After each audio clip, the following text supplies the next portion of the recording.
Aksesibilitas dalam pengurangan resiko bencana. Salah satu masalah besar yang dihadapi oleh kelompok rentan untuk bisa menyelamatkan diri sendiri dan mengakses hak yang sama dalam situasi bencana adalah aksesibilitas. Aksesibilitas adalah kemudahan yang disediakan bagi semua orang, termasuk penyandang disabilitas dan lansia, guna mewujudkan kesamaan kesempatan dalam segala aspek kehidupan dan penghidupan. Dengan penyediaan aksesibilitas, semua orang dapat melakukan aktivitasnya dengan aman, mudah, mandiri, dan tanpa diskriminasi.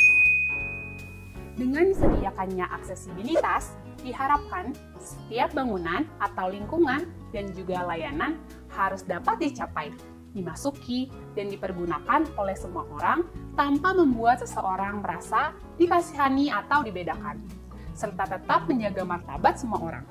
Aksesibilitas terdiri dari aksesibilitas fisik dan aksesibilitas non-fisik. Aksesibilitas fisik adalah kemudahan yang diberikan untuk dapat masuk, menggunakan, serta keluar dalam suatu bangunan. Sifatnya dapat dilihat, dapat dipegang, dan dapat dirasakan. Contoh aksesibilitas fisik antara lain aksesibilitas pada bangunan, kendaraan, dan fasilitas fisik lainnya, berupa lebar pintu, trap atau bidang miring, guiding block, handrail, toilet, dan sebagainya. Aksesibilitas non-fisik adalah kemudahan yang diberikan dalam sebuah sistem dan layanan, yang berupa pelayanan, informasi, pola pikir, perilaku, dan sejenisnya yang bisa diakses. Contoh aksesibilitas non-fisik antara lain sikap ramah dan tidak membedakan, sikap non-stigma, informasi dalam berbagai jenis bentuk, audio, visual, dan lainnya.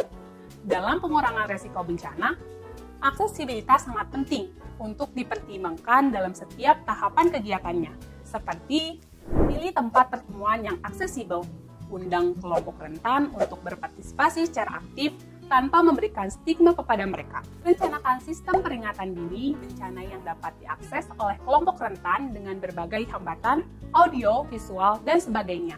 Buat tempat berkumpul dan pengungsian yang aksesibel, toilet aksesibel, akses ke dapur umum yang mudah, dan sebagainya. Berikan layanan yang dapat diakses oleh semua orang, termasuk kelompok rentan. Aksesibilitas yang disediakan dalam kegiatan-kegiatan pengurangan resiko bencana bukan hanya bermanfaat bagi penyandang disabilitas.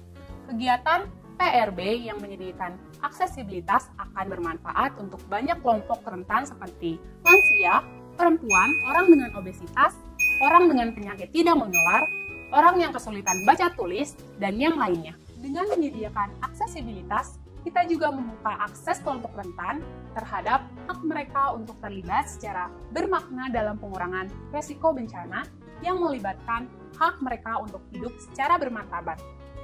Mari bersinergi untuk mewujudkan aksesibilitas demi mengurangi resiko bencana yang inklusif, sehingga tidak ada seorang pun yang tertinggal.